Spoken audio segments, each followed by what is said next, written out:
How's it going, everybody? Welcome back to Mighty Misfit Menagerie, or cast. Finger licking good. I like it. Thank you guys so much for tuning in. We're going to be doing a few hours here of Dungeons & Dragons 5th edition, my homebrew campaign. If you like the video, please share or please hit the like button, turn on the notification icon. Also check out some of our other streams we're doing. We're streaming Rime of the Frostmaiden. We're in our 12th episode now. And also Chronicles of Darkness. We have one season already up there and working on the second season. Cast. Nice. I like it. Yeah, and let's jump right into it. So who wants to recap what happened last time? I'll do it. I wasn't here for the end, so. It was sort of a shopping episode. They were about to depart on their journey up into the peaks of conflagration, or the conflagration peaks, and the party a little bit overcomplicated things. We're trying to figure out what the best way to get there was versus just trying to hike the rest of the way. So with that in mind, they sought out an expert on teleportation, who actually gave them the idea of trying to see what was there instead of just teleporting directly, so that they'd have a safer time with teleportation after the scry spell. All of that was mostly unsuccessful. He basically said that the area that they're trying to get to was not actually teleportable, so instead he could get them about 2 miles away, as I believe what he said, safely. And during that time, while we had Rook waiting to hear back from that gentleman who originally was not terribly pleasant, but was going to be getting a lot of money, so he became more friendly as that happened, Gimbal and Dream and Kym all went to the School of Abjuration, where Gimbal tested and became a member at the level of wizard.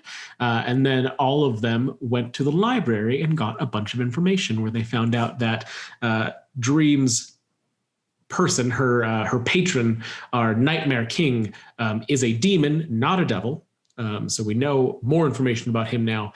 And Kym was looking for some information on a disease, which he was not able to find in the library at that point. But we have some extra allies and some extra information now moving forward. And where we left off, we were right at the beginning of that teleportation spell. Yes, and to backtrack a bit, so I know we did briefly, we did some shopping of mundane items and the like.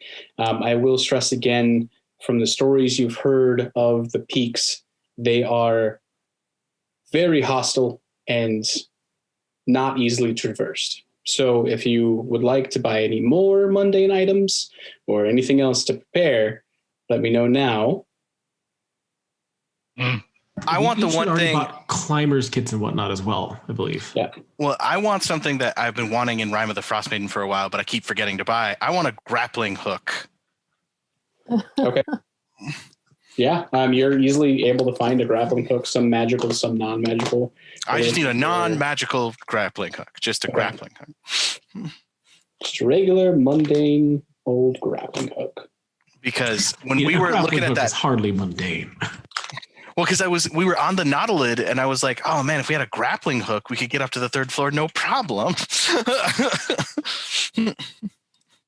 Do we have a climber? So I would to subtract 2 gold from your purse, and you have a grappling hook. Is it in gun form? Like in what is that? Batman? No, Gravity Falls. Van Helsing. I have 5 climbers kits on me, so I believe I was supposed to be divvying those up, giving them out. It was just, I think it was a matter of Coulter, write that down, and then we were giving them out. And you know also that the peaks are, as you are climbing them, you're getting closer and closer to the elemental plane of fire. So water, or some way to store water or bring water, is probably going to be paramount. So we do have water. I have a water skin, I know, but that might not be the best way to carry it, being that it's porous. I don't know if it could evaporate through that. Hey, Kym, you are a druid, so you can cast Create Water. I can. I'm a druid and a water genasi. So make sure you have create water prepared, please. That was the plan, yes. And the spell slots for it. Yeah. Actually, I can cast it as a cantrip. Create water? No shit. Or do you have control water? Oh, can cast shape water cantrip. Never mind. Yeah. But you do have the other spell too, right? Okay. Should we get extra water skins? We don't have a bag of holding yet, do we? I thought you... We bought one, I thought. Yeah, I think I guys bought one last time. Okay, excellent. So we keep the water skin in the bag of holding, then it's less likely to... Yeah. Why don't we get a couple of water skins because they're cheap, aren't they? Just to have them. Yeah. Because create or destroy water. How much water does that create or destroy? 10 gallons within range in an open container. So we need something to we get barrels cast it into. Yeah, we could. Oh no. Did he cut out again? Put a barrel in the bag of holding. That is a... No, I'm here. Well, you're choppy, but No, how much does a barrel cost? I mean, we'll say like a gold to get a decently sized barrel. I'm sure you're not going to get like a huge one, right? No, like a cask. Like, yeah. We'll say, yeah. Let's do it. 1 gold. Yeah, 1 gold piece for that. So a 10-gallon barrel, so we can fill it all the way with whatever he has, and then we'll each just have our own water skins that we have filled already. Everyone's got rope. Everyone's got a mess kit. We got ration, or someone had good berry, right? I do. Yep. Bedrolls, mess kits. Yeah. Do you want me to have recharged any of the slots in your ring, or do you have enough? No, I think I put 2 of my spells into it. Thank you, though. Sure. I want to get like a couple, like just extra bags, like random sacks. Okay. I mean, you're able to find those for probably like a few copper, at most a silver piece. So okay. Easy enough. What kind of sacks do you want?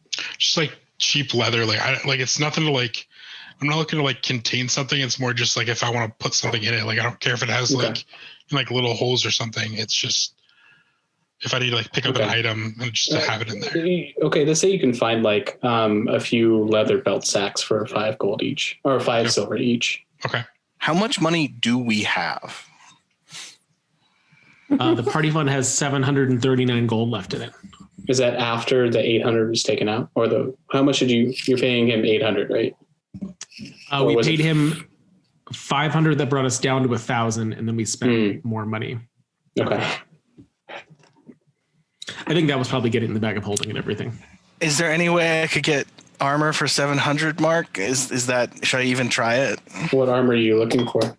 Half plate. It's 750 in the book. How much do you have? 739.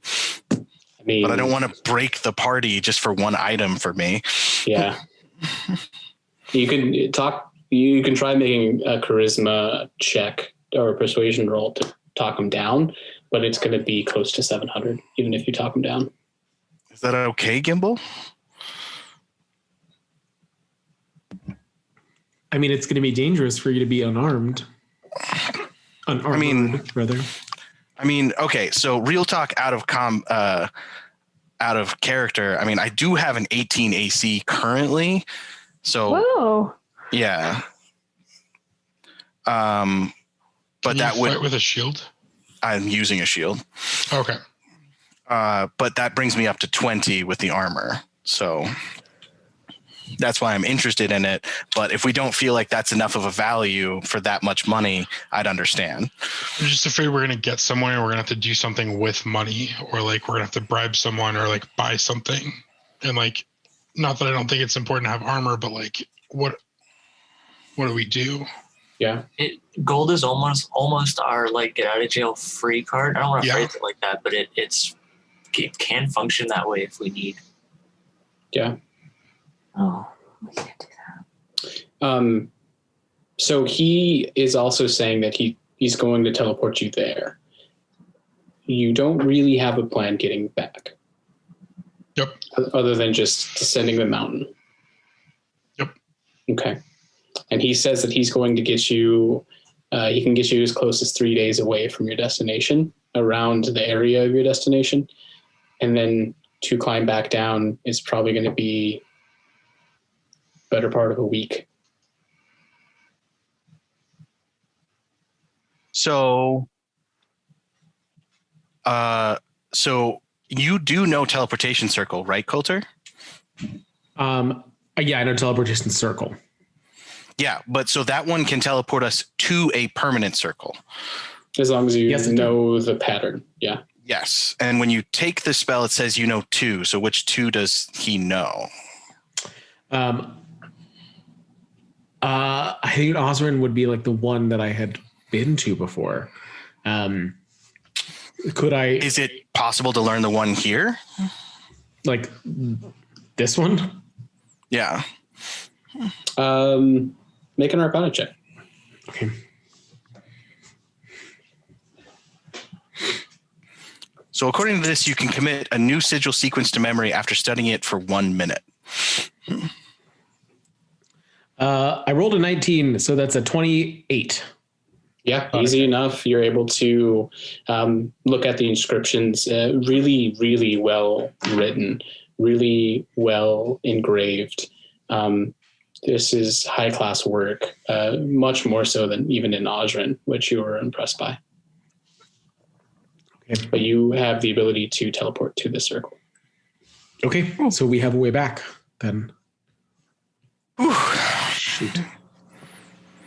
And you can create a permanent one, but it requires you to do it for a year. Which is hopefully not how long we'll be staying in these mountains. All right. Anything else we want to do? I don't think I have anything. We have our water jug. I've distributed the climber's kits, so we each have one. Is there a haberdashery? Potentially. What are you looking for? A bowler hat? Yeah, you're able to find a few bowler hats, some with kind of flowers on the brim stitched into the side. You're able to catch one before it's actually made, or like in the process of being sewn, like the flowers and the drapery is sewn into it. And you're able to get one for 2 silver pieces. Great. I take off my silly wizard hat and put on my bowler. I am ready. All right. So as he brings you, I believe his name is Philip. As Philip brings you outside of the magical Ashar into Ashar proper, he asks you all to link hands and says, I can get you as close as 3 days away from the direction that you're leading. Wait, what happened to 2 miles? 2 miles?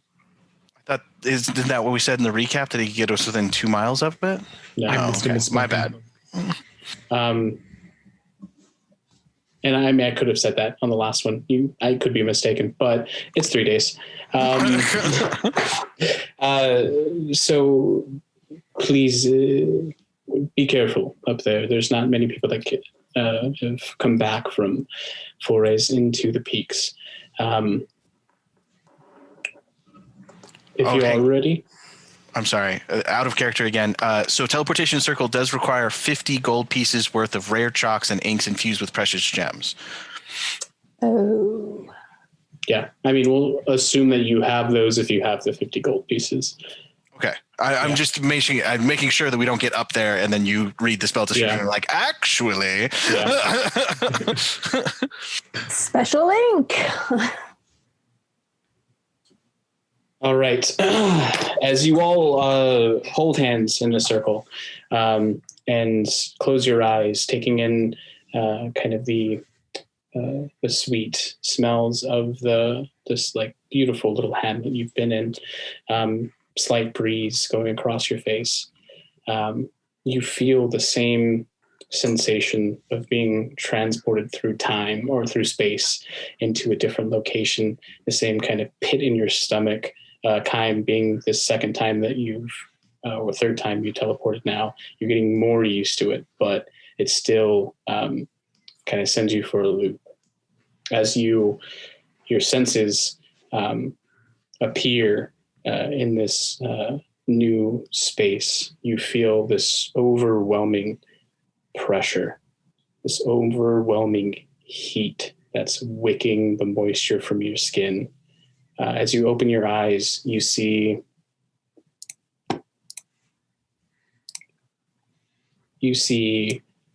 burnt, ashen rock around you.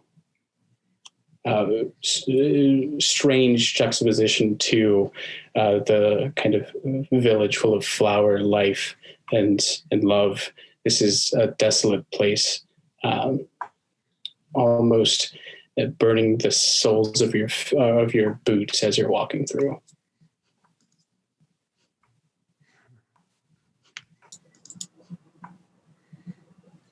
If we look up, do we see, what is it?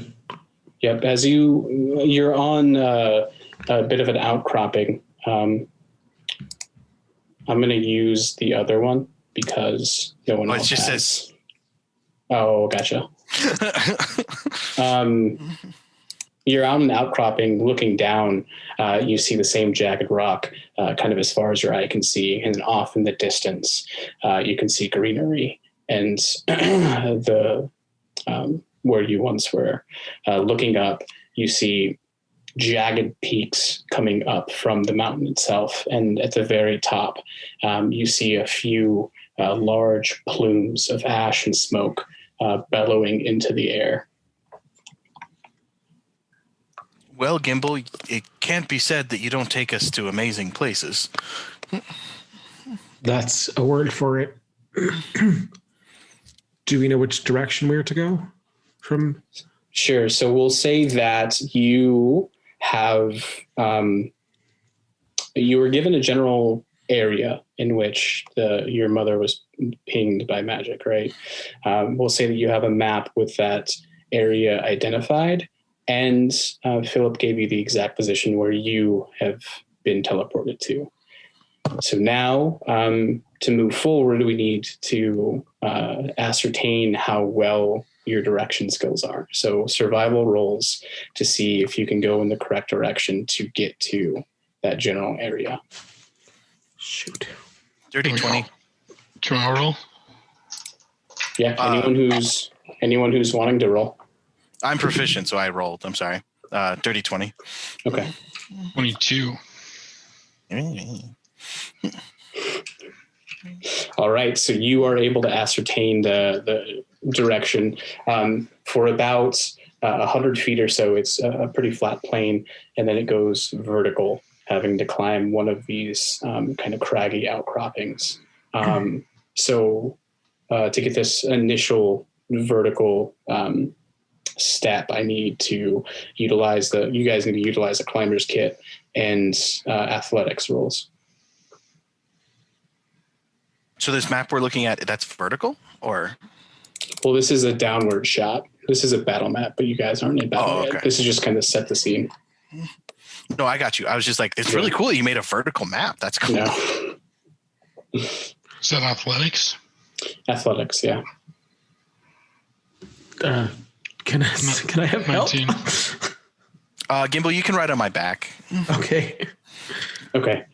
19 from Theo. 24. 24. 18. 18. 13. 13. Kind of bringing. Kaim, do you want to just fly? Do I want to use a wild shape? They come back on a short rest, bro. Yeah. But remember, there are dragons in the air. If he stays, if he's a bird, he can ride on my head.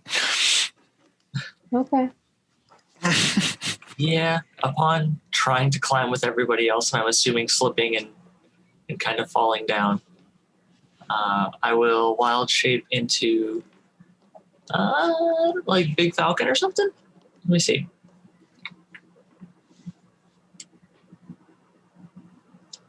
giant owl. That sounds wonderful. A giant owl. Okay.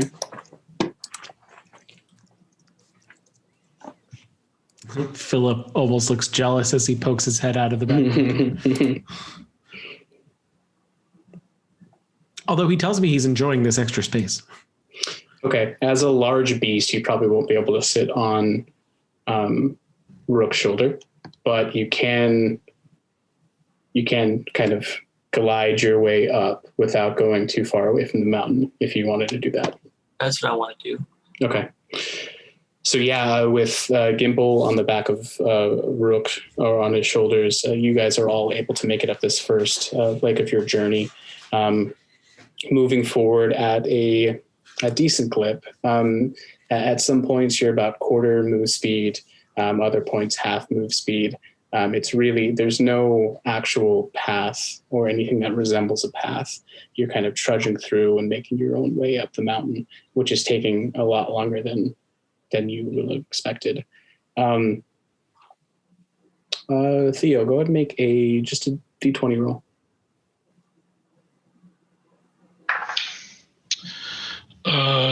9.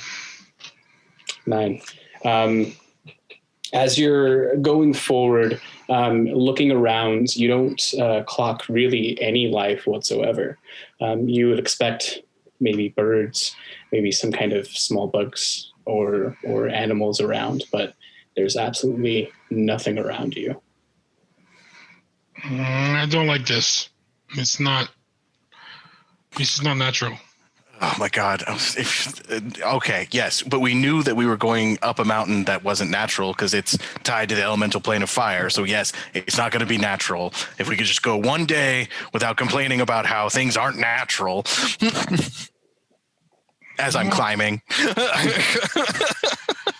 I'm going to stop and just kind of stare. The fuck? Are you sensing something, Theo? No. I just don't like it when someone yells at me for making observation. I'm sorry, my hands are very hot. He's rather unlikable most of the time. You'll get used to it. Start pitching to myself in Draconic. We're all overheated. When we get to a flat place, we just need to take a break, have some water, try and get ourselves back on path. We're closer than we've ever been before. This is a good thing. It's not comfortable, but we're in a good place. I say back in Draconic, me too, buddy. Me too. As you trudge on, ascending a second, slightly larger outcropping that's jutting straight up vertically, go ahead and make an additional athletics roll. If I fly a little bit higher than them, can I look out for any dangers or anything that they're gonna come up on and be like not be able to see because they're climbing? Sure. How high are you flying? Not any higher than I'd say 20 feet up and away from them. Okay. Pretty close. So 20 feet in a diagonal away from them? Yeah, and I'm not sure. I can't do Pythagorean theorem off the top of my head, but Okay. Go ahead and make a perception.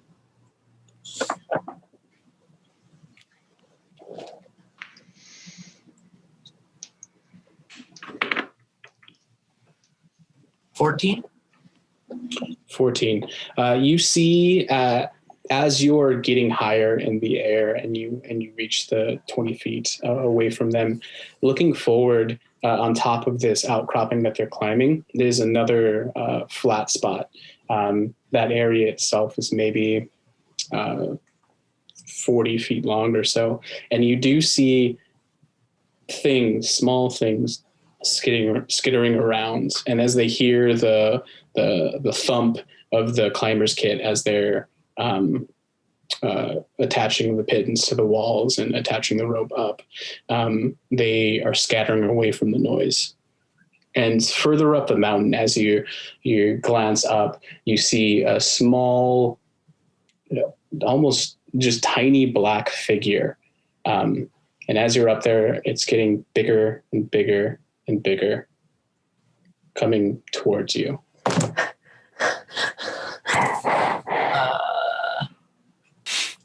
I'm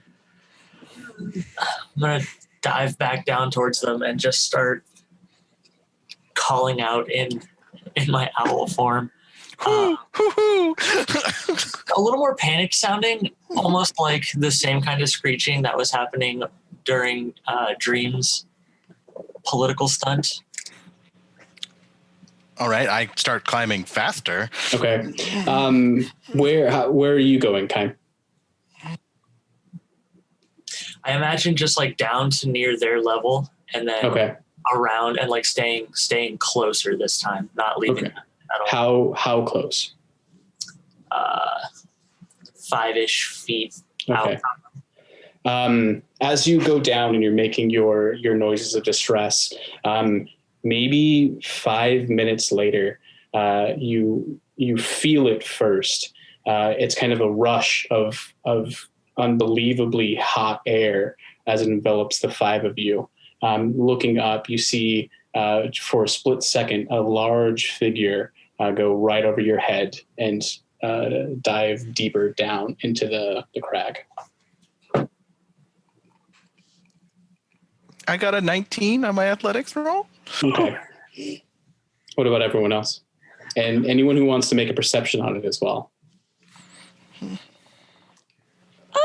Oh wait, I had already rolled the perception or the climb, which was 12. Okay. 8 And then for I guess on my perception. Okay. I got a 19 for perception as well, actually. Theo, what is your climb roll? I got a 9 in perception, and I think that's because I got a 1 on my climb roll. Okay. So as you're climbing up and seemingly, I'm assuming you're all connected, just to be on the safe side, right? As you're climbing up and Theo, you feel this kind of overwhelming heat hit your body and you look up at this enormous figure. You lose your grip and it pulls, you stumble back a bit, pulling your fingertips back into the mountain to try and stay on. And it pulls the rope above and pulls everyone down about 5 feet or so. You're able to keep your balance, but you lost a little bit of ground. Anyone get above a 10 on their perception? 19. So as you look up, being the front of the pack, Rook, you see this enormous figure, and it's not a dragon. It doesn't have scales. It doesn't have the same flying pattern as a dragon does. You see feathers. You see giant claws. But that's all you can see as it goes past. Gimbal, how fast can you get us up this rock wall? Depends on how many of us you want to go at a time. Get Dream and Theo up. I'll keep climbing. I seem to be the fastest at it. Okay.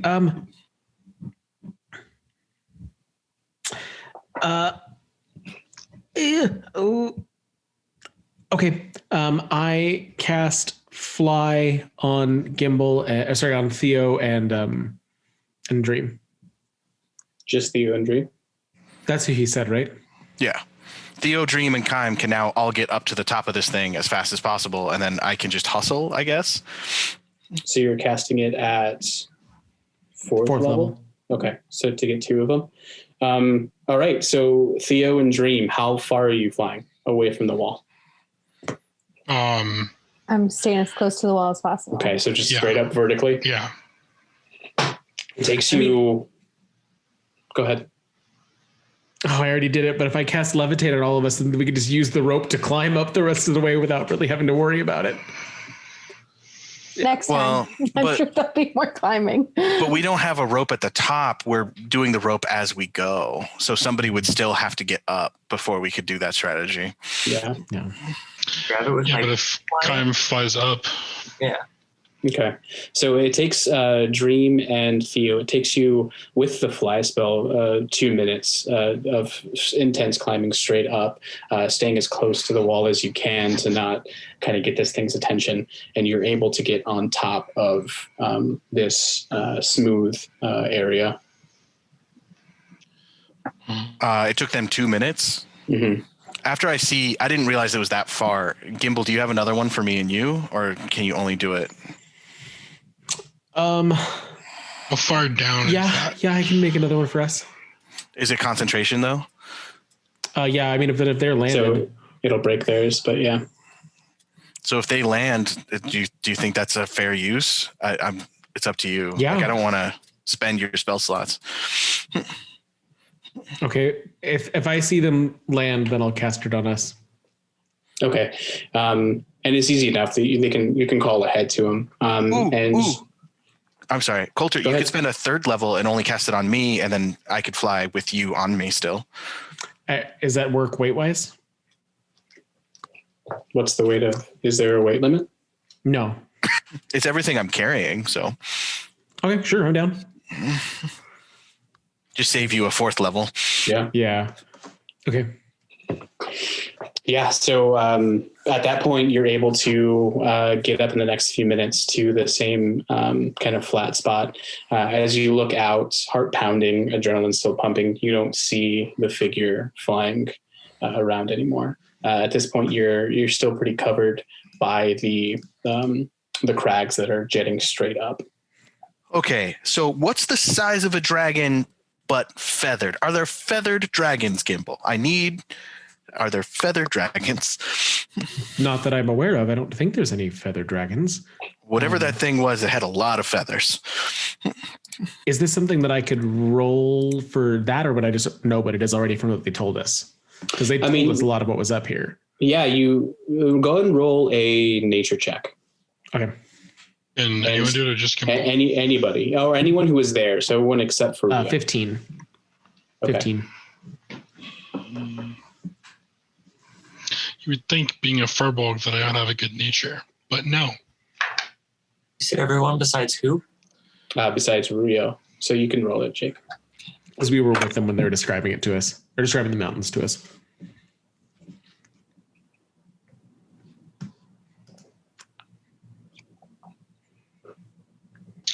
Four. Okay. Anyone above a 12, you know that, and Gimbal, you remember that they explained that in the skies there's dragons, there's rocks, and the rock is what most closely matches the description. There's giant birds that move through here called rocks, and that's, it's nearly the size of a dragon. Why would you call a bird a rock? It's spelled with a C. Yes, you spell rock with a C, Gimbal. R-O-C, no K. Oh, shouldn't that be like Rose or something? I don't know the etymology of it, but it's possibly going to try and kill us if it's up here. They don't have a good reputation. I mean, but it's just one big bird. I mean, that doesn't sound terribly dangerous. I think no matter what, we should try and keep moving. Find more cover than this. Dream, go ahead and make a perception check for me.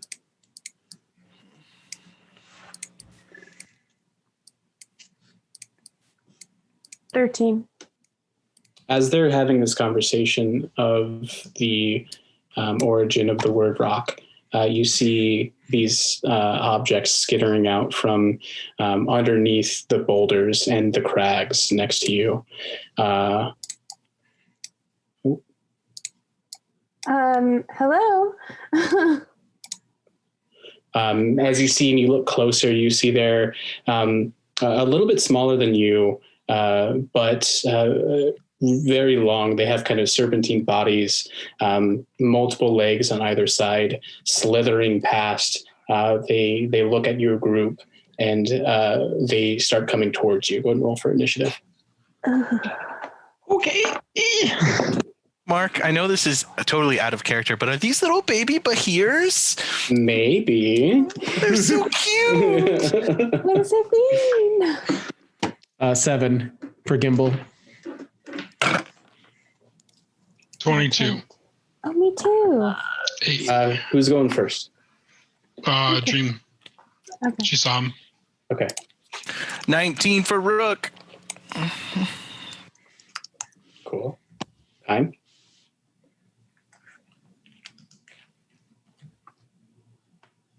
Trying to remember if Bahirs are intelligent.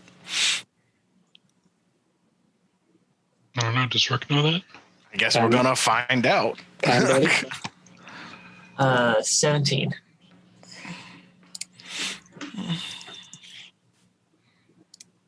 17. Okay. As they're beginning to slither towards you, Dream, catching them first, you're up. Look out! And then I go suffer on that first one, and an Eldritch Blast. Oh. Which one? The one that's kind of directly in front of me. This one right here. This guy? Okay. So he be hexed. And Eldritch Blast, which is going to be a 6 plus 9, 15. 15? That's the first beam. Yes, 15. 15 barely hits. Okay. Second beam is going to be 18 plus 9, so 27. That hits. Okay. And then so that's going to be 2d10s here. Plus my d6. Oh, 2d6s. Okay, so 9, 10, 19, 24, 28, plus 9. So 35. Is that right? What? 35 damage. And what does your spell look like? It's my good old Eldritch Blast, so just like a little snowball of sand, just pow to the kisser. As you kind of gracefully caress the air, and a handful of sands comes like maybe 2 inches right in front of your palm, and you push it towards it. As it hits it straight in the face, getting sand everywhere. It's very annoyed as it locks eyes on you, just with fury. Next up, are you going to move anywhere, or are you going to stay there? I'm going to stay here. Okay. Theo, you're up. She hit this one right here? Yeah. Right.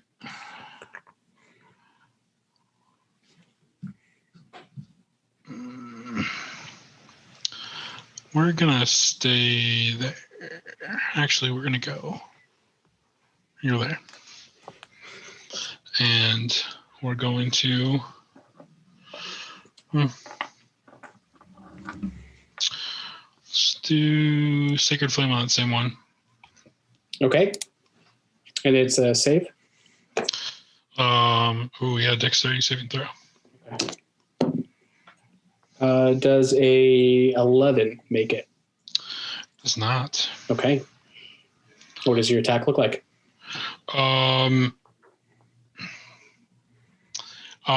Reach out my mace and point it at it. And I guess yell Kalimvor's name or something, and beam of light comes down. As you point out your mace towards the creature, nothing happens for 2 seconds until you hear this echoing kind of whomping sound as a beam of light comes straight down on top of the creature, staying there for a second or so, dissipating. That is 12 damage. 12 damage? Radiant.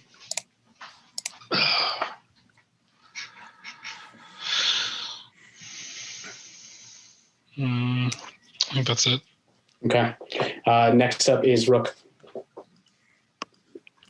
Okay. Rook's going to rush forward 5, 10, 15, 20, 25. And then I'm going to rage, which means I have to now roll on this new table to see what happens when I do that. Ooh. I should have had a D8 ready, but I didn't. 5. Okay, so just so you know, Mark, whenever a creature hits me with an attack before my rage ends, that creature takes 1d6 force damage as magic lashes out in retribution. Okay. And then I will attack once against the one that Dream got, and then once against the other one. Okay, go ahead. 19 against Dream's target, and then... 19 plus, but yeah. 7 plus 10, 17 against the other one. Hits. Okay. And I'm not using that two-handed, so that's a d6 for each. So Dreams takes 8 plus 6, and then the other one takes 9. Okay. This redesign for Rook was really effed his damage a little bit.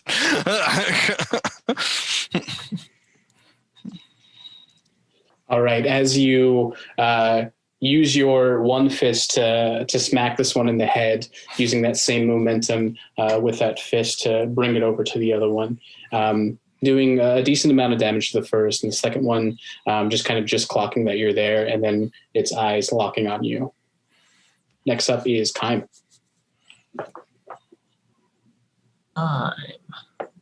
So am I still in owl form? Yeah. Cool.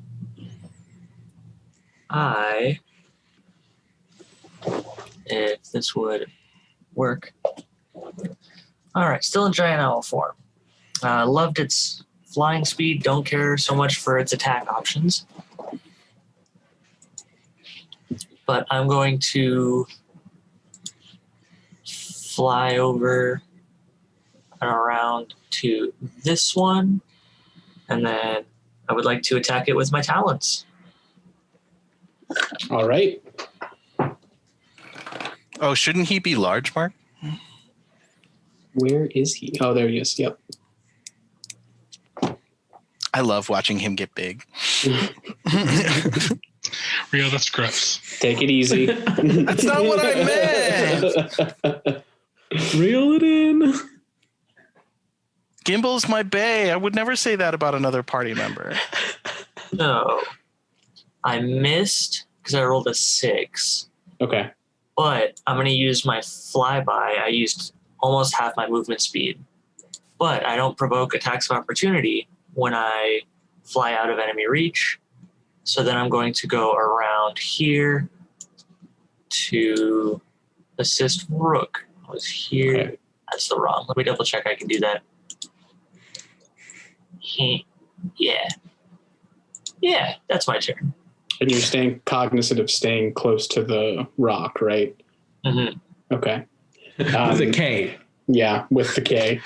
After you do that, you swoop down. The kind of odd pattern that their bodies move in, you're not able to clock. As you go down for a strike, you miss it, grazing the rock next to it. As you fly back up and over the rock itself, you're right behind the one that's engaging Rook currently. Next up is going to be these creatures here. This one here, you see it starting on the ground. It kind of crawls up the side of the rock here and is able to get all the way over to this side of the rock, all the way in front of you, as it kind of rears up 2 of its legs off the ground, opens its mouth wide, and you see their bodies dark ashen gray, similar to the stone. You see a faint glow in the along the back of their bodies, all the way up to their throats, as they expel out a blast of lightning. Go ahead and make a dexterity saving throw, both of you. Oh, fantastic. Shoot. I'm assuming both of you means me. Yes. And me? Yep. That is a 19 for me. Yeah. That's a 16. You both make it. So you take...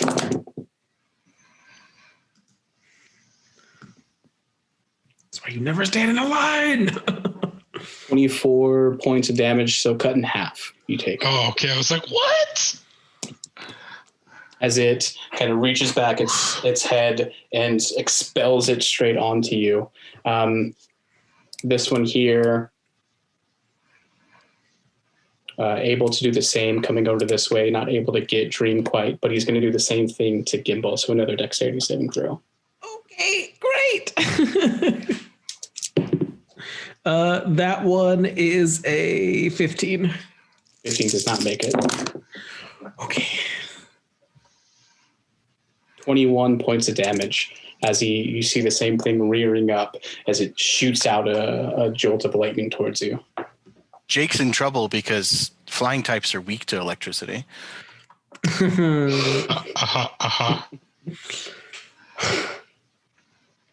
These other two, so this one here is going to come right behind you, Rook, seeing that you attacked it last, and it's going to make 2 attacks against you. And then does he get 2 instances of that, or is it just once per his attack? It says whenever. Okay, so he takes 2d6. Go ahead and roll that. 9. Okay. And then he gets let's see, what is his attack? If you say a 19 and I don't have armor that we bought in town, I'm going to be so upset. Oh, damn it. All right. Well, he gets plus 10. So that's going to be a 21 and a 23 to hit. Those will both hit, yeah. Okay.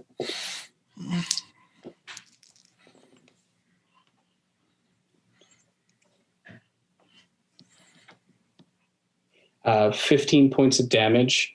What kind? Piercing? It's going to be piercing damage for the first.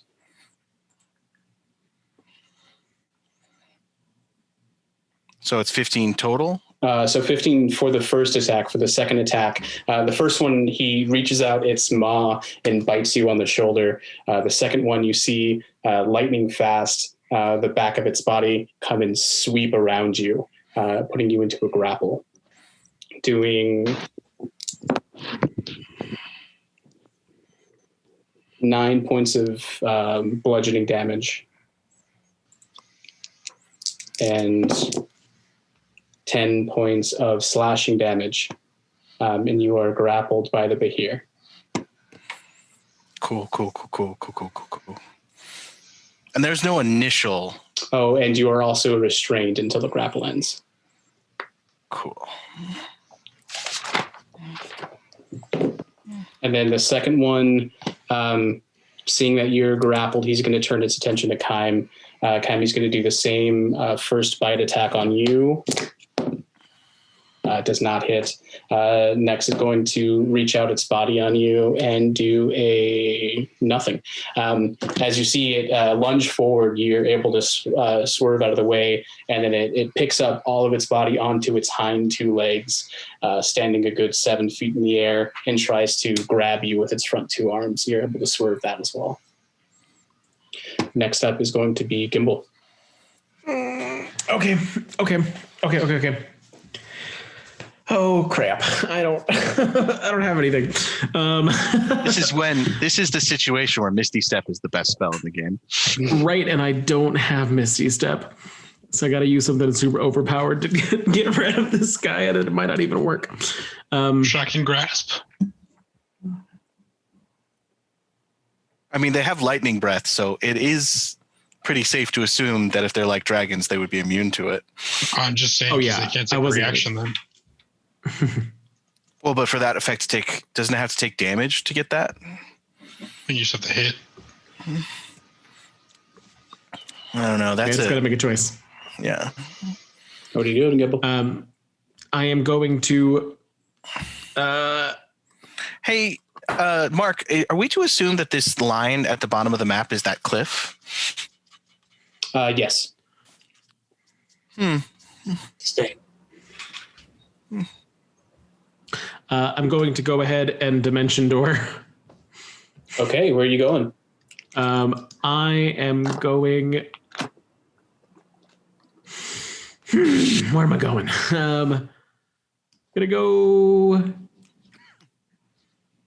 here. Okay. And so How far up is that? That's going to be 20 feet up. So you're the ledge itself is 20 foot up, and then you're a ways back too. Okay. I don't think I can do anything else. Because I don't have any cantrips that are a bonus action. So next up, top of the round, Dream. Okay, I'm just gonna kind of move over here so I'm not at the edge of a cliff. Didn't realize. And I'm gonna go ahead and send 2 more Eldritch Blasts at that hexed row. Okay. That's gonna be 9 plus 4 is 13 13 and does not hit. 12. Oh, bummer. They don't. Yeah. Okay. And then as a bonus action, I have Maddening Hex, which does an extra 5 damage to him. Okay. What does that Maddening Hex look like? Oh, let's see. So the hex is like suffer, and it's like some sort of boil pops somewhere on their skin. So it's sand based. What if the sand like starts boring into them? Sure.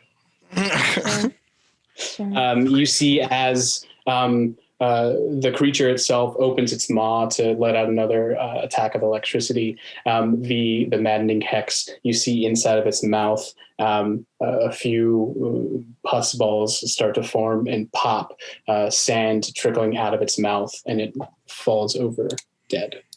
Yes. I get temp HP for that, baby. Nice. Next up is going to be Theo, unless you want to move or anything, Dream. No, I'm good right there. Okay. There is a shadow right there, is there? Shadow? Yeah. Because I could... Yeah, no, I already used my bonus action. No, I'm done. I'm sorry. Yeah.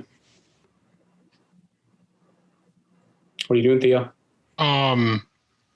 Let's say the thing that is grappling Rook got banished. Would Rook be banished as well? I mean, I would say probably not, but let me read the spell real quick. It says one creature.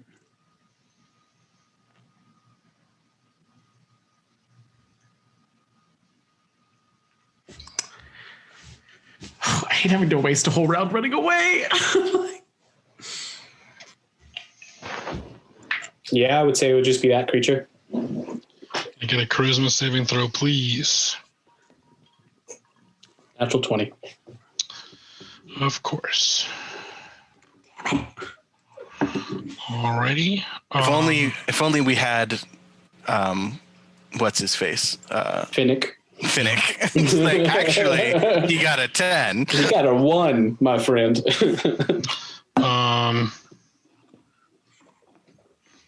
My fear, more like my fear. That's all I can do. Okay. After you is going to be Rook.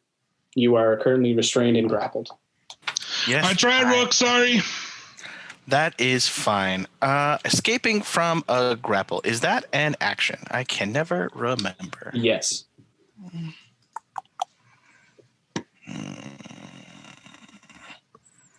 Okay. I'm just going to wail on him. I got to attack something this turn. Okay. So you have disadvantage on all attacks. I will recklessly attack, so I do not. Okay. That is a 24 and a 19. Yeah, both hit. And I just realized I'm using extra attack, not using my offhand, so I can use both hands to attack, so I do get my D8. Sorry, new character, guys. I'm learning. We haven't fought since I changed him. Change on him again, Rio? Huh? We're all getting loose. What did you change on Rook? He's now a wild magic barbarian, as opposed to his homebrew one before, because they added a fist fighting style. It's not important right now. We can talk about it after party. So 9 for the first hit, and then 7 plus 8 for the second one, which is 15. So 24 total? Yes. And then as a bonus action, I would like to... I can't cast while I'm raging. Never mind. All right. Next up is going to be Kime. What kind of entanglement is Theo in with this one in front of him? Nothing over here right now. Yeah. Okay. Almighty DM. Yes. I would like to fly over to this rock in front of Theo, Rock of the Sea. How big are these? Wait, go ahead and ping that again. Which rock are you talking about? This boy. Okay.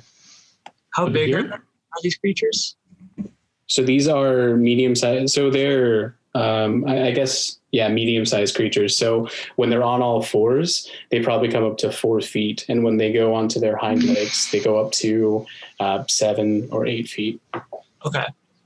Now, because that one is 25 feet from me and then 15 feet from the edge, well within my fly speed. Is there any way I can fly over to him? What's your strength score as an owl? It's a 13. 13. These things look pretty heavy. They have kind of long bodies that are folded onto each other. It's going to take a really, really high athletics roll to pick one up and throw it off the edge. But that's exactly what I want to do. I mean, so this one is right next to the edge. I'd say you probably have a better chance of like flying directly at him to try and push him off. Theo understands that I would go to that one if I thought it was more feasible, but it's okay. Helping the party is helping the party. So let's do that. Okay. So go ahead and roll a push attack. So it's going to be, I believe, a strength check, right? Athletics check, if you have it as your owl. I do not, but athletics is dex or strength? Athletics? Strength modifier. That's an 8. Yeah, so as you fly close to him and you go into kind of a semi-dive, going straight for him, putting your talons out, you're able to catch him off guard and snag him on the side of its neck and pull him some of the ways off, but he just has too many legs that are on this side of the wall, so you're not able to pull him all the way off. I've never been more disappointed than I am right now. And do you want to move any more, or is that your turn? So that was about 15 feet. Yeah, so I'm just going to kind of move and reset back over here. Okay, so it will get an attack of opportunity on you. He's got his owl stealthy stuff. You got flyby attack. Oh, got it. Never mind. You got a 1 anyway, so that's good. Next up, after you fly by, is going to be the mini Bahirs. So we'll do the one that's next to Rook first. So Rook, as it goes and you are entangled into it, it goes for another bite attack. And at this point, it is able to... that is a 24 to hit. So as it goes down, it actually latches down on your arm and swallows your arm. As it swallows your arm and bites down, it goes partway into its stomach, and you take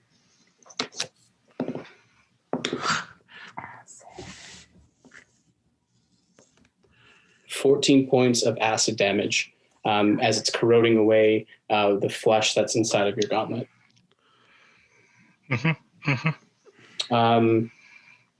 As it does that, it's going to do it's going to bite down again on your arm. Hitting, doing...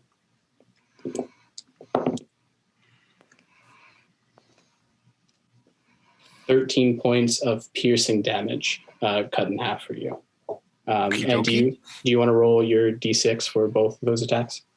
Yes, I would. 7. 7? Okay. Are you trying to get out, Rio?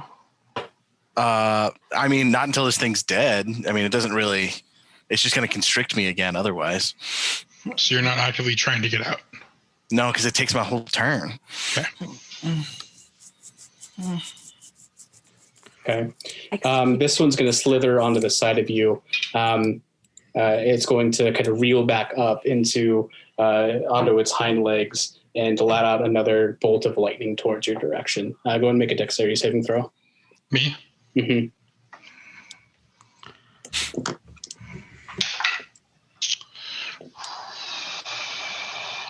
Well, 16.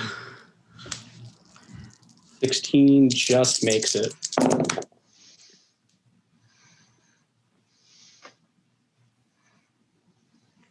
29 points of damage cut in half for you. Okay. As lightning shoots out in front. And then the one in front of you, as you're distracted by the lightning, it's going to take 2 shots. One is going to be a constricting attack. So you see its legs kind of slither out from behind it and try to grab onto you. Does a 21 hit? Yeah. Okay. So that does 9 points of piercing damage as you are now constricted and restrained by its body, and it's going to go for a bite attack. Another hit on you as again it kind of latches onto your shoulder, its jaw detaching at the bottom, swallowing the portion of your shoulder as it's going down. You take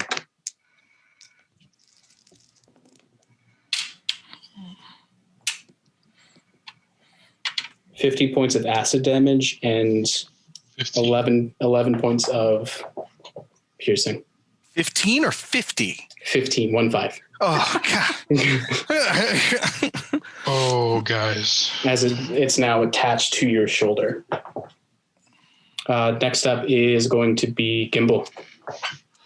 Okay, I don't know what the heck to do. I'm going to cast Toll the Dead on this one. Okay. Give me a whiz save. That is a 2. That fails. All right. So that will be 16 damage to that guy. All right. How do you kill it? I explode its head. So its mouth is on Rook's arm like that. It just explodes. All right. Your arm's free. As it disengages its jaw to take another bite and kind of bring you further in its body, you see the bottom part of its jaw explodes out, taking the rest of its body with it, the top still hanging on to you by its teeth. What else are you doing, Gimbal? That I think is all I can do. I'm going to bonus action Dragon's Breath Phillip. Okay. I will do that at I'll do that at second level. That's fine. Okay. Sorry. All right. Top of the round now. Dream, what are you doing? There's only one left, right? 2 left. Which one looks healthier? Let me see. Hold on. Wait a minute. Okay, I was going to say I see 3. Neither have been touched. Okay, so let's go ahead and move my hex over to the one that's the furthest north, I guess. Okay, so bonus action to move it to this guy. And then go ahead now hexed. And another 2 Eldritch Blasts coming his way. Right. It's going to be dirty 20 and a nat 1 on the second one. So okay, so this is the one that's currently grappling Theo. So that dirty 20, go and give me the damage for the dirty 20. Plus that, it's going to be 5 plus 9, 14. 14 points damage. And what's the damage for the second one? I got a nat 1 on that one. Yeah, so go ahead and roll the damage on that one for me. Oh, no. I rolled a 1, and then that would be, that wouldn't be plus 9 again. And then that wouldn't be my hex damage, or would it? It still would be your hex. Yeah. It would be my hex. Okay. Mm-hmm. So that's 6. 6 points. Go ahead. I don't want to contradict you, but technically the hex affects the creature that was hexed. So if it's hitting anything other than the creature, they wouldn't take the hex damage. You're right. As you kind of manifest 2 balls of sand in either hand, you throw one, hitting your mark straight on the back of the Behir as it kind of wrenches its body and moves Theo closer to your direction. The second one just bounces off of it and grazes Theo on the chest, and he takes that damage. I take how much damage? 1. Just 1. Okay. Theo's looking fucked up. Oh, no. Theo, you're up next, man. What are you doing? So I've been trying to figure out.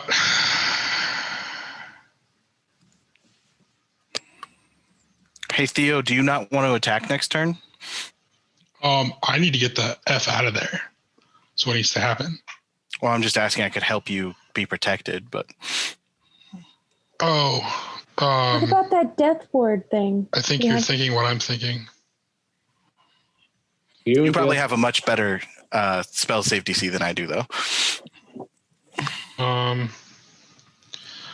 Yeah, I think I probably do.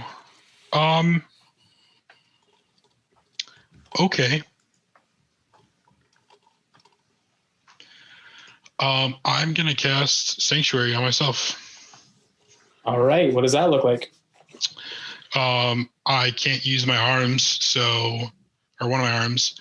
So I guess like I look up to the sky, utter like a little prayer, close my eyes, and then a pulse of light comes out from me and like surrounds me in like a little globe, like very soft light. Okay. Got it. Anything else you're doing? Let's see. That's a bonus action. So I can still cast a cantrip, right? Yeah. And I would say, I haven't given what the negative of my hex is. Will anything help you? Wisdom. Oh, it's just Meta. checks though. Yeah. Yeah, no, it wouldn't be. Doesn't matter. It matters. Hex would be the best spell in the game if it did saves. No, I'm saying I'm doing absolutely nothing else. Got it. After your turn, Rook, you're up. Okay.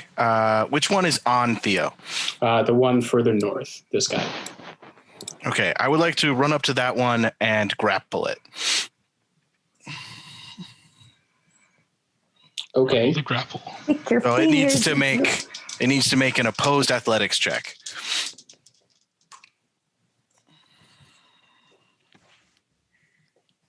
I got a 19 plus 9, so 28.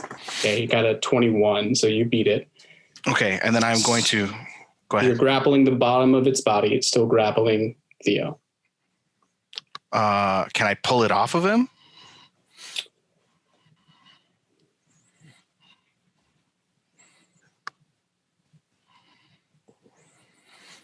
I say you can attempt to pull it off of him. Okay. As an action.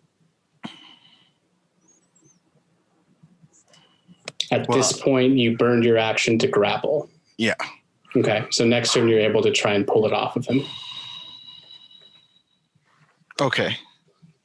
Then I will gut punch him while I'm grappling him with my extra attack. Sure. That, good sir, is a natural 20. All right. So double dice. Yep. And you know what? I'm going to smite. All right. You deserve it. I do. So I'm going to give you damage as I go because I only have 2 d8s and I have to roll 6 of them. Go for it. Okay, so that's 7, 8, 9. Then 13, and then 16. So a total of 38 points of damage as you're grappling it, kind of wrapping one of your arms around its thick body. As you feel it, you can feel its the muscles in its torso go taut, and you bring your other arm around and punch it straight in the gut, doing 38 points of damage, at which point its jaw unlocks. And it kind of falls limp away from Theo's shoulder, still alive, but no longer actively eating Theo. Okay. I wanted to suplex it. I was hoping I would kill it so I could just like smite suplex. Next up is Kime. Pick with 2 C's right there. Okay. What I think I'm going to do is I'm going to use a bonus action to wild shape back into regular time. Okay. And then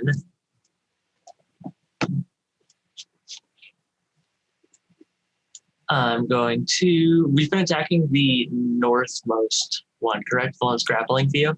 Yes. The other one has not taken any damage. Okay. So then Khan's going to use something he hasn't used before. I'm going to cast Moonbeam on the one to the west. It sounds so pretty. And Moonbeam, if I could find it. If you could turn back time. 5 foot radius. That's a lot. 440 feet high cylinder. Yeah. Silvery beam of pale light shines down on a 5 foot radius. So the square that that rock with the sea is in. It doesn't do anything though until the creature's turn, when it begins its turn there. Okay. Beam of the moon. 5 foot radius. So it would actually be 4 squares. Yeah, right? Yep. Yeah. Yeah. So that would encompass this one as well as Theo. Unless he did it here. Can I do it in a spot that doesn't hurt Theo? He could do it here. Or there, yeah. Could I? Yeah, because if you attempt to hit me, then you're possibly lose your spell. So You'd have to do it here. Okay. It wouldn't hit the other one though. Yeah. That's fine, as long as Theo's going to be okay. Okay. All right. And what does that look like for Kaim? Kaim's going to shift back into himself and superhero landing on the ground. And not really, obviously. No, that's canon. You super landed. Yeah. Sick. Don't sell his awesomeness short. You got the acro to prove it. He's going to see everything that's happening to the one that's grappling Theo, and then notice the one that's to the side, and just kind of, because Kaim is a Circle of the Moon druid, so he's going to reach up and then touch one hand to his chest and start pulling the light down towards the rock. As you reach up your hand, you see kind of a faint light green aura around Kaim's hand as he's beckoning to the sky, as a large jet of bright white energy pops down, unable to kind of see through into the Bahir right on top of him. Next up is going to be the Bahir. So he's starting his turn there. So he takes how much damage? He's got to make a con save, please. That is an 8. That fails. And so he's going to take 2d10 radiant damage. It's going to take 7 radiant damage. 7 radiant damage. It's concentration. It's going to last up to a minute. And I can move it on each of my turns. Sweet. Okay, and then you're back to regular Kaim form. Yeah. Got it. So he is going to move away, still in Theo's space. Got really lucky. He's going to get up on his hind legs again, arch his back, and open its maw. Go and make a dex saving throw, both Kaim and Theo.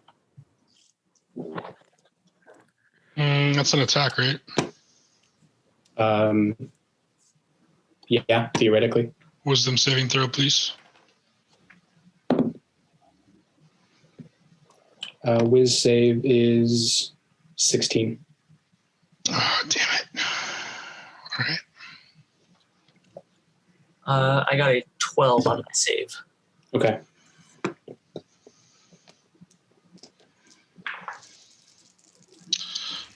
I got a 17 on dex. Okay. Kaim doesn't make it. Theo makes it.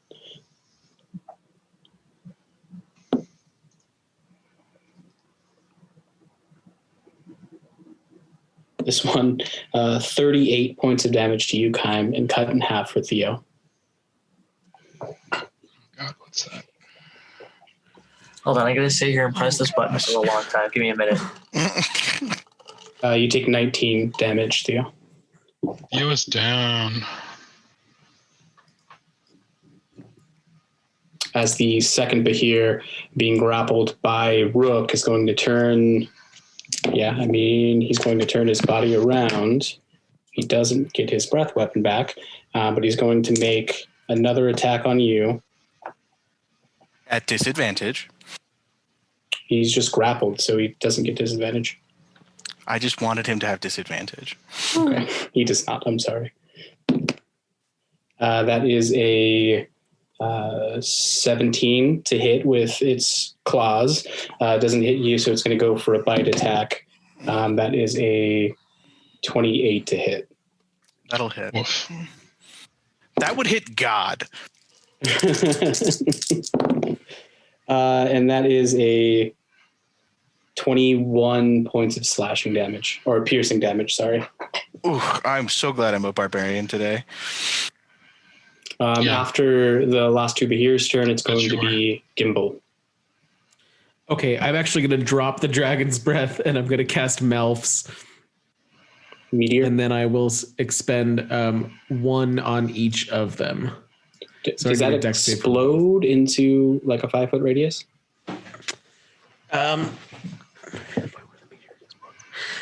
Yes. Crap. Okay.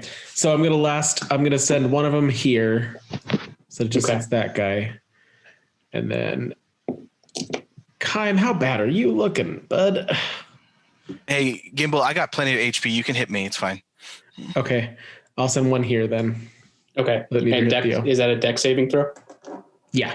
Okay. So the bottom one is 7, and the top one is a 15. Okay, neither of them make it.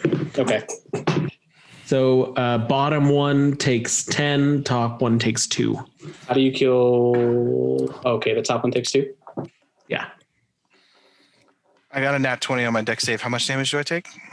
1. And sorry, how much was the bottom one? I know you just said 10. 10? Okay. Yeah, so Gimbal was like really confident on that one as he threw it into the ground and watched it explode, but he saw Rook at the last minute as he threw the other one and was like, oh God, and didn't hit it as hard. Okay. Are you moving anywhere or are you staying there? I am going to just step to the edge here. Okay. After Gimbal's top of the round dream. They're both looking pretty bad. The one on the bottom is not too bad. The one on the top is close to death. I got the one on the top if you want, Helena. Well, we'll see. Okay. So I'm going to go ahead and I'm going to do Toll of the Dead on the bottom one. Okay. So he makes a wisdom saving throw, and he's already 10. Okay. Does not make it. So he's going to take 7 + 3, 10, 10 damage. And then I'm going to do Maddening Hex on my hexed one and that one takes 5 damage. Okay. Again, as the one attached to Rook rears its jaw back and goes to attack, you see its mouth fills with sand as he bites down into the sand, it going down its gullet and suffocating him. He goes limp in Rook's arms. I just stupidly realized when he cut me, he should have taken 1d6 damage. Next up is going to be Theo. Death saving throw, please. I've rolled my death saving throw. Okay. I'm going to tell you or... Text it to me. Okay. Next up is going to be Rook. So the one I was grappling is dead, right? Yep. So I drop that one. Theo, take 15 healing. Okay. Gracias. And that's my action.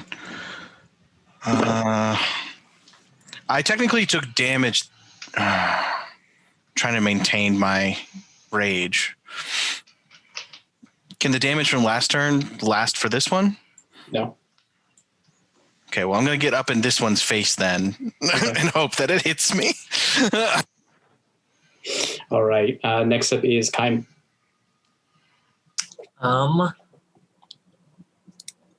Kym, slap my ass. I need a little guidance as to how this archetype ability works, because it just says that I can do. Oh, I can do it as a bonus action. Okay, if I just read it, it tells me. That's strange. So first, I'd like to move Moonbeam to the square to where the rock with the C is. How far can it be moved? So it's a here. It's a big here. The rock is the big bird thing. I've been saying it every round. Thanks. We've been correcting you every round. I've been so confused. Like, what rock are you going behind? The big guy? Like, what? Here. I didn't move 60 feet. Okay, so you're able to move it around your allies and get it right on the Bahir.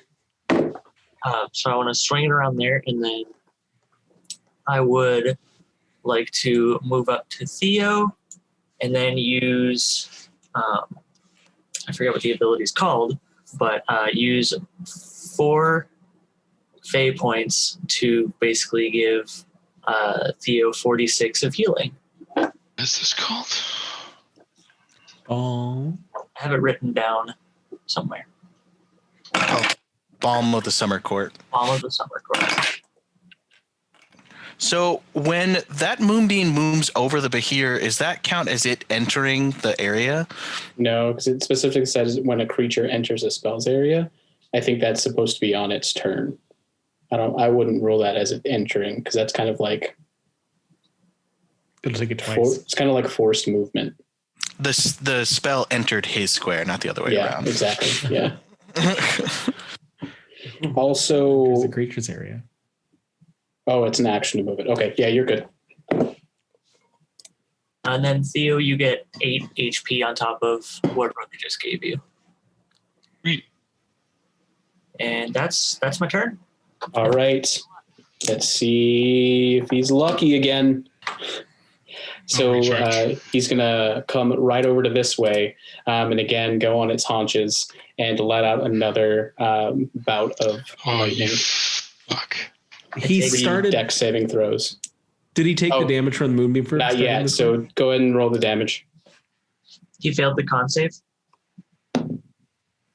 Oh. Does a 15 fail?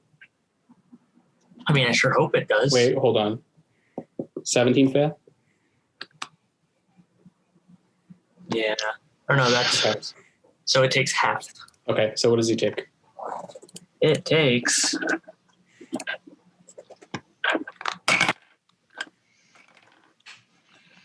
It takes 6 damage. Guys, I like Moonbeam. As it kind of in its same unearthly movement skitters around Rook as it lets out the burst. What does everyone get on their deck save? 19. Oh, myself badly. Nat 20. 23. Okay, you all save.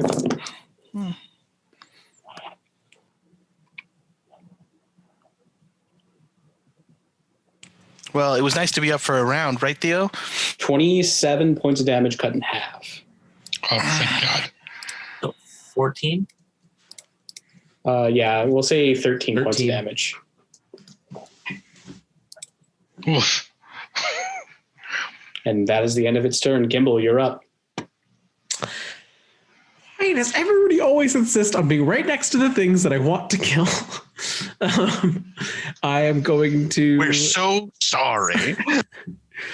Gonna send 2 more meteors at it if I can get 2 deck saves from the buddy. First is a... where are you throwing them? Are you throwing them right at him? Well, I can't throw it... I mean, I can't throw it on the square below it, right? Because that's a cliff. Yep. So it has to be like here or directly at it. So Rook's going to take it either way. Yeah, sorry, Rook. So that's 11 for the first deck save and 14 for the second. Okay, both fail. Cool. That is going to be 14 damage total. Okay. I need both because I saved once and then failed the second time. Oh, okay. So one is a one's a 6 and one's a 4 and one's a 10. Okay.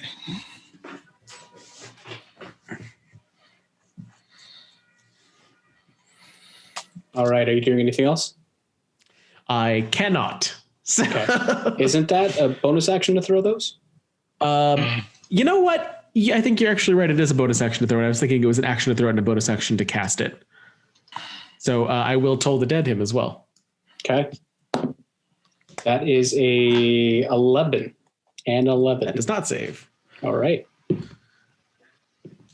So that is 12 more damage, this time psychic. Or sorry, that's a 9. That is 15 more damage.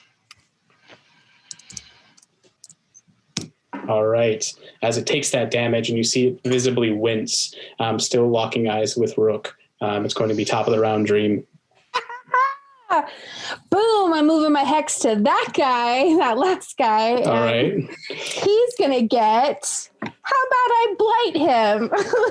I was thinking the same So thing. let's do, here goes a con saving throw. Okay.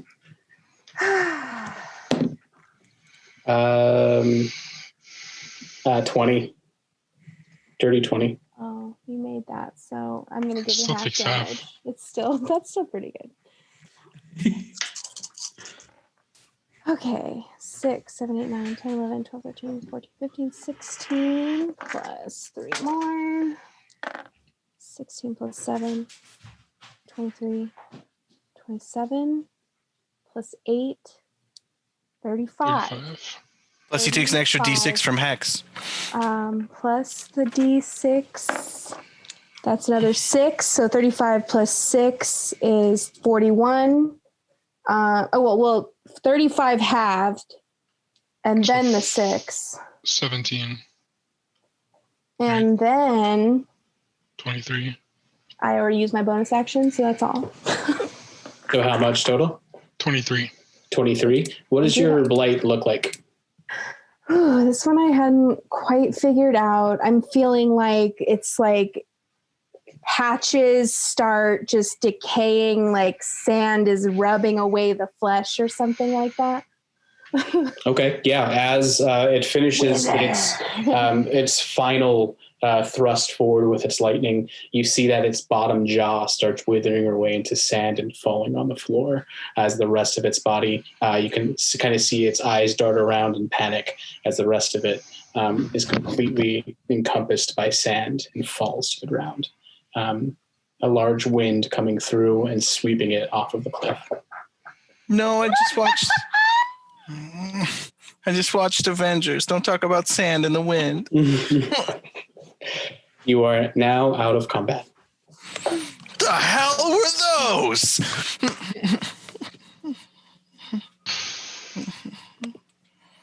Thank you, everyone, for saving me.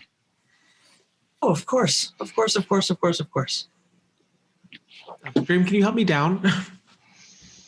Help you down. Does anybody need a potion? I have a potion. Do we need healing, resting? What are we doing? We need to everybody up, everybody fine? I was gonna do a prayer of healing if we can take 10 minutes. Yes. Everyone good at that? That's completely fair. Okay. Rather do Perhaps that than maybe potions. away from the edge of the cliff. Oh yes. What about behind this rock? Where? Do we no, not actual rock, not bird. All right, as you guys find kind of a little alcove away from the constant wind and heat that's glaring down on you, to take a quick rest. Are you all resting? Well, are we doing a short rest, or are we doing like just 10 minutes for prayer of healing? I mean, we should do a short rest for dream spell slots, but Yeah. Okay. And we'll say a short rest is going to be anywhere from 30 minutes to an hour for an actual short rest. Can we spend hit dice? Yes. How does temp HP stick around? How much healing does the prayer of healing do? It does 2d8 plus my ability modifier, but because I'm a grave cleric, I believe that's max. You normally roll one or more dice to restore. So it would be guaranteed 17 healing. To who? Everybody? And again, are you all resting? Is there anyone watching? What's going on? I'll watch. Okay. I don't got no problems with that. Okay. So I think I'll do that can we do that and do a short rest too? Like you said. Because just to let you guys know, I'm at 14 HP. Okay. So by rules as written, the short rest is an hour long, at least an hour long. Right. And in that time, you can't do any strenuous activity. I would include even watching.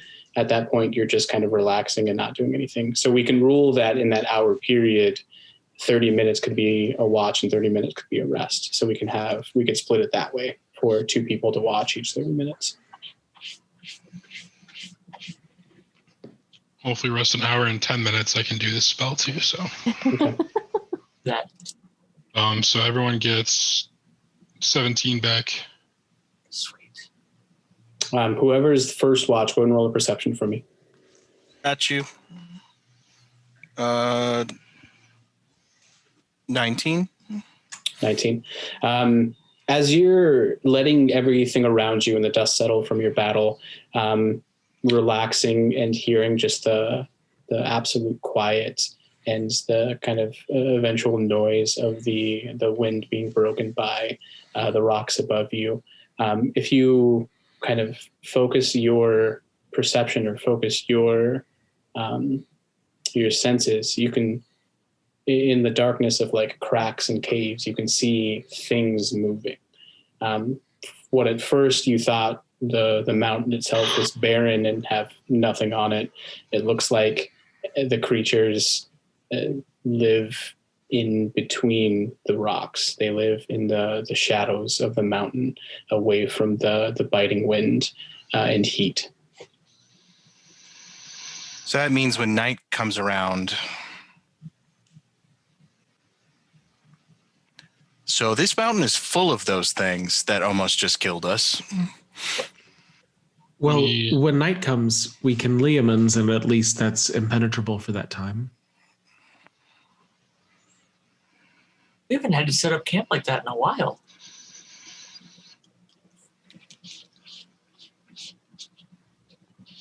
I don't know how. Go ahead. I was just going to say, I don't know how we're going to get up this mountain if we have to fight those things every step of the way. Or worse. Yeah. Those could have just been the welcoming committee. Yeah, it's a good thing they're small. Can you imagine if those things were bigger? You should not laugh. We have not traversed very far. At this point, you guys are about, we'll say the better part of a day into it. And you got a decent amount, definitely at a snail's pace just due to the terrain.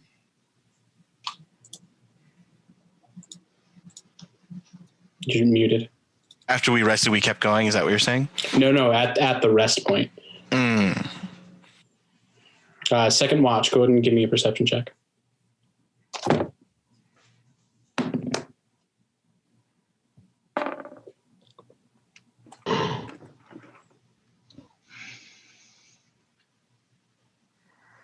Ooh, 19. 19. You're able to pick out a little bit more detail from what Rook was saying. You can't see anything directly. You see kind of in the corner of your eye skittering creatures. You can kind of hear rocks fall in the distance. You know that you have a feeling that there are creatures all around you. You just can't see them.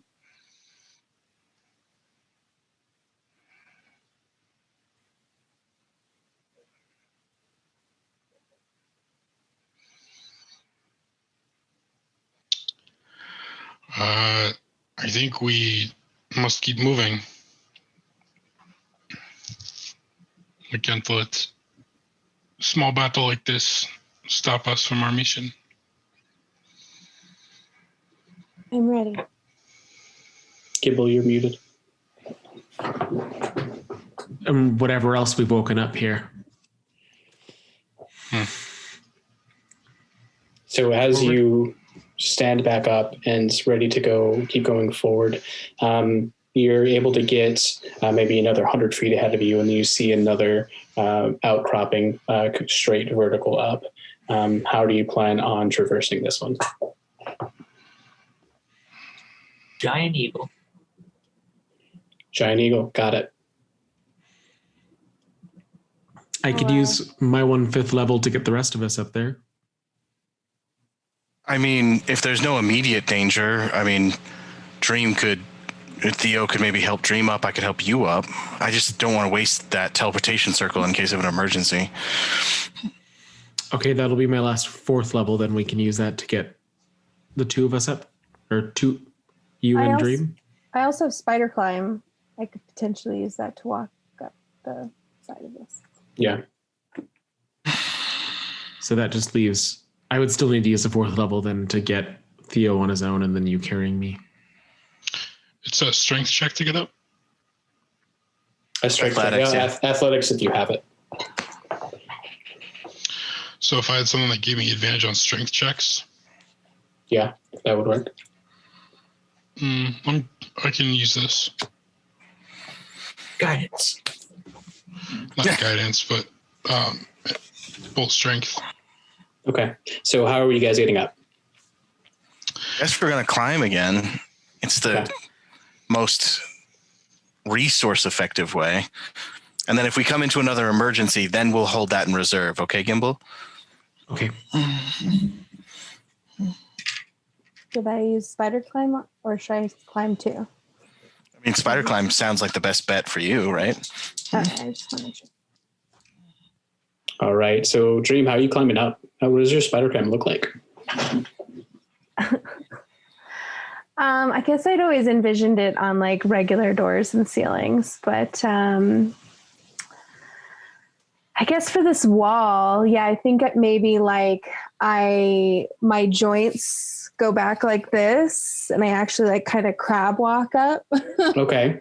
As you're very creepily go back towards the wall and your joints bend behind you, you see that when your hand and your feet touch the actual rock face itself, sand emanates from your hands and kind of at your wrists and delves into the rock itself, giving you a good purchase, and you're able to climb up no problem. As you're climbing up this close to the rock, you see as you're getting higher up, and this peak here is probably around 200 feet up or so that you're actually traversing, with like stops along the way so you can stop and rest and keep going.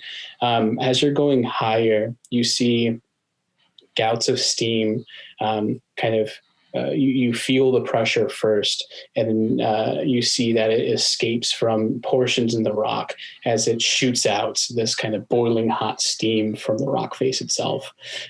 Getting higher up, you can feel more and more heat on your hands as you walk up. It's not too unbearable at this point, but as you're walking, getting closer to the peak, it's getting hotter and hotter.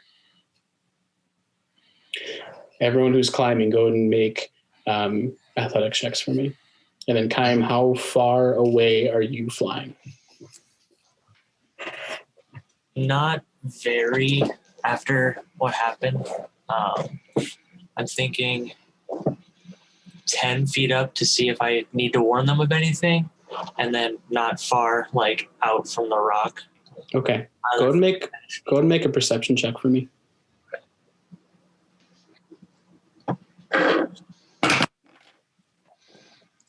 18. As you're getting kind of further away from the rock, you're looking around and you don't see any hostile creatures around you, and you kind of expand your perception looking out, and you see further up, not towards the mountain but away from it, you see a small dot in the sky. Huh. Okay. No, I'm not gonna go up and fly higher and try to see what it is. Nope. Just gonna clock it and keep moving. Okay. So you're about 10 feet away from the rock face now, right? Mm-hmm. Okay. Everyone else's roll? For the record, I did not do enhanced ability, I did guidance. Okay. I got 17. I got a 16 plus 9, whatever that is. I'm not doing math anymore. Okay. I'm sorry, I got a 20. 25. 25. Okay. That's what he got. I mean, for the first leg of this journey, you're able to get up no problem. Dream ahead of you, guiding your way up to making kind of deciding what the easiest path to go up is. You stop on a ledge about halfway up this sheer rock face. How long does your spider climb last, Dream? And no, wait. Mm-hmm. 1 hour. 1 hour. Okay. So yeah, you're about,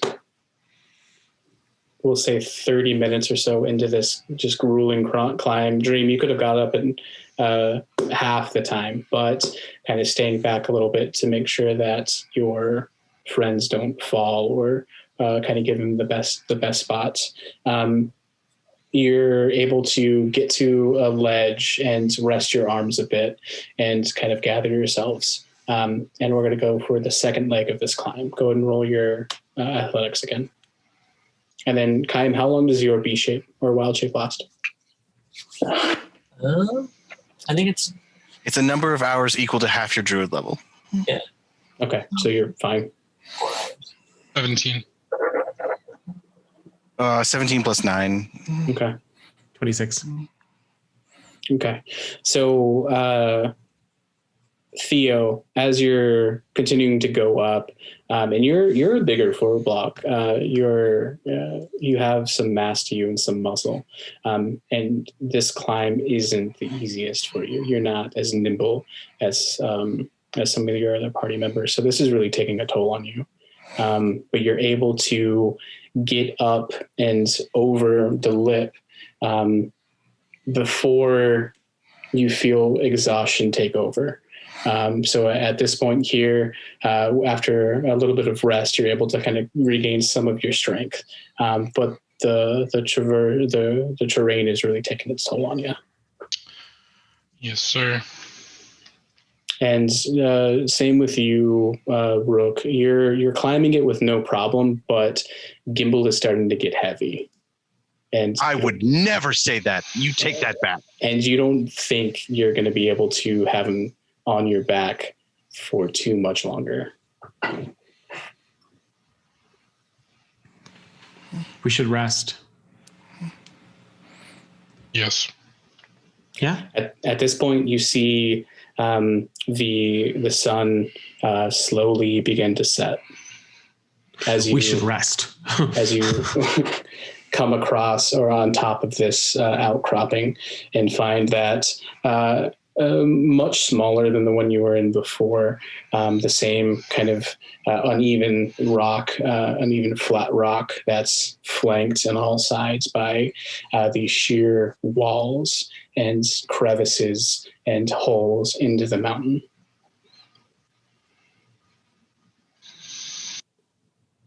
And you're sure that magic spell would keep everything out? I'm sure it's a wall of force, basically. If it's not inside the bubble when I create it, then it can't enter.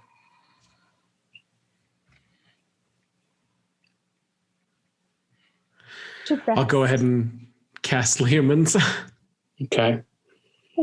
Kaim, are you doing your spell as well? Yeah, I'm going to do my antibiotics. I know what it's called this time. Hearth of the Moonlight and Shadow.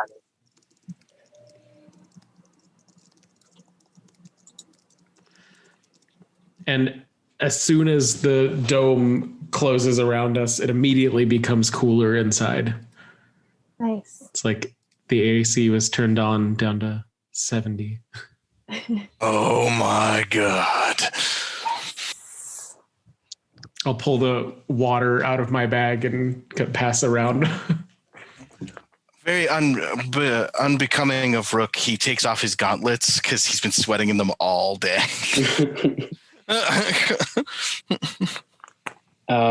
As you lay down your magic before the dome itself is enclosed, Kaim, you're able to get your spell off. A bit of a larger radius, this faint light green energy flickers around and then goes solid, as you can see out, but it's hard for creatures to see in. You are, for what you can tell, pretty well guarded from the elements as well as prying eyes of these creatures or whatever is on this mountain. Well, I can officially say, as I've never felt I had a favorite mountain, I definitely now have a least favorite mountain. I do not like this mountain either. What are you guys doing? I don't like this mountain much either, and I like all of our planet, but maybe just a little less this one. We get food going for everybody. Okay. How's everyone doing on water? Does anybody need water? I'm good. We should refill every night before we sleep so that we can regenerate that slot in the morning. Yeah, Yes. everybody drink up, and then we'll refill. And I'm going to actually, even since he's going to refill the entire thing, I'm going to take time to actually wash up and try to cool off more. Okay. Well, slowly munching on the cured meats and hardtack.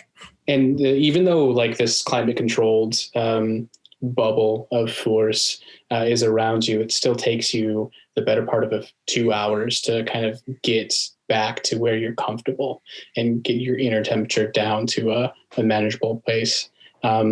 As that happens and you're laying back, whoever's making food, you look up at the mountain as darkness falls, and you don't see the plume of smoke anymore. As you look up, you see kind of almost an aurora of just this bright, at some points, bright red, bright orange, at others, bright white, hot light coming from the peak as it kind of stares down at you. Someone make a perception check for me. 19. Me too. So as you are looking up and you begin to kind of push your perception out towards your surroundings, you see that once the sun fully set and about an hour in, when the air itself somewhat cooled down, you see creatures pop out of the cracks and crevices around you. You see the same smaller, larger, even larger creatures that you fought before, long bodies, multiple arms, kind of swarming around looking for anything to eat. You see smaller snake-like creatures, bright red on their stomachs, but the back still this ashen gray color to kind of blend in. You see as one of the bigger behirs catches the underbelly of one of them and skitters over, and in a flash you see it pick it up with one of its arms and throw it down its mouth, eating it whole. You can see the muscles constricting in its body as it's slowly digesting this creature. As you're looking around, you see a half dozen at start turning into 50, turning into 100 creatures skittering around, some in and out of Keim's spell, some getting close to and being pushed away by the Liamin's tiny hut. Well, I am glad you are here today, Gimbal, and you are never allowed to cast so much spells that you cannot cast this at the end of the day. All right, it's a ritual, so even if I'm out, I can still make it work. Thank you, Jesus. It's understandable that if somebody didn't have a wizard of a certain ability, they wouldn't even be able to make it this far. I mean, I'm curious what is going to face us after this, but if you can't even make it through sleeping at night. And you said flying would be worse than this? That's what they warned. knows what I don't know if creatures are in the sky. I don't know if the rocks are as viscerally troubling as these little guys, but I don't think they're any less trouble. That one's bigger than our house. As I point to one of the bigger behirs walking by. I think the rock is bigger still. And it can fly. Houses should not fly. I agree. The physics of it are really astounding. I mean, if you think about the amount of mass that it's carrying, Orin, it really has to go down. Orin Ralnor, don't you even start.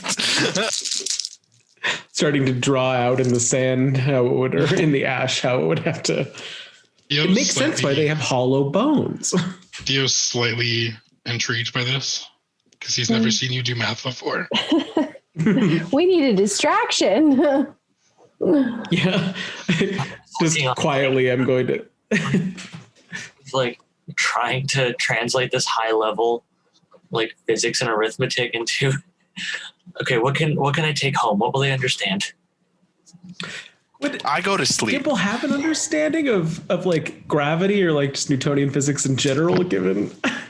I think like wizards in general understanding, and it's like I would say Newtonian physics doesn't really play a part in D&D world.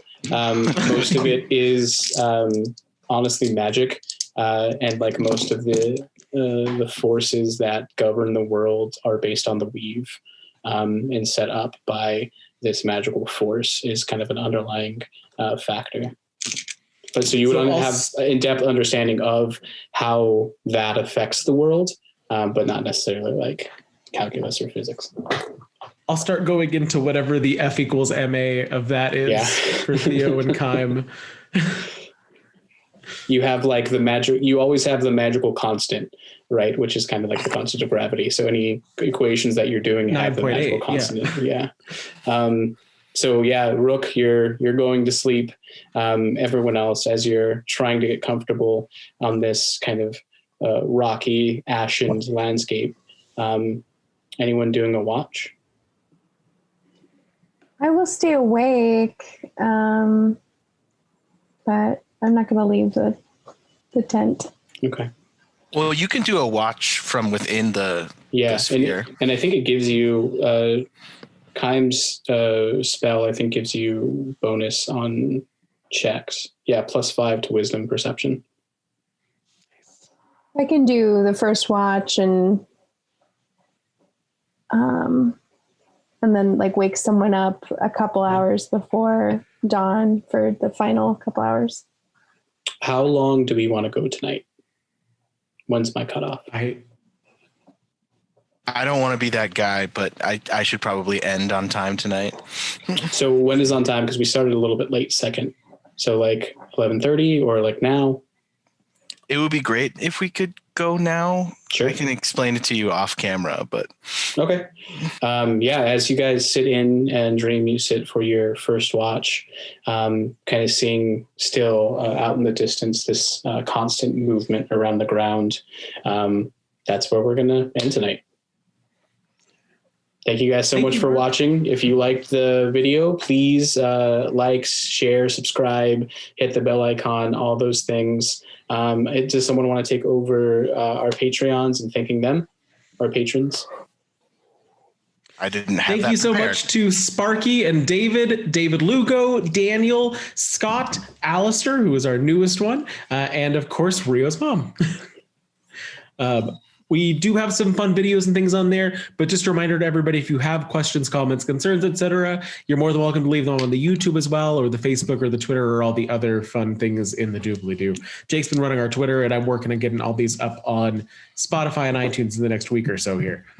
Oh, and we should have done this in the last video. Me and Jake will be doing Baldur's Gate 3, a live Let's Play on Twitch, and that'll also be coming to YouTube. We haven't really worked it out when yet, but we will make an announcement video for that. And right after this, we're going to go straight into our after party, which we go over any questions, comments, or concerns the party has. And if you want access to those videos, follow us on Patreon, and you'll be able to access those right as soon as they come out. Thank you guys so much again for watching. And our new tagline, thanks to Rio's mom, is... Roll for initiative and say your tearful goodbyes. Bye.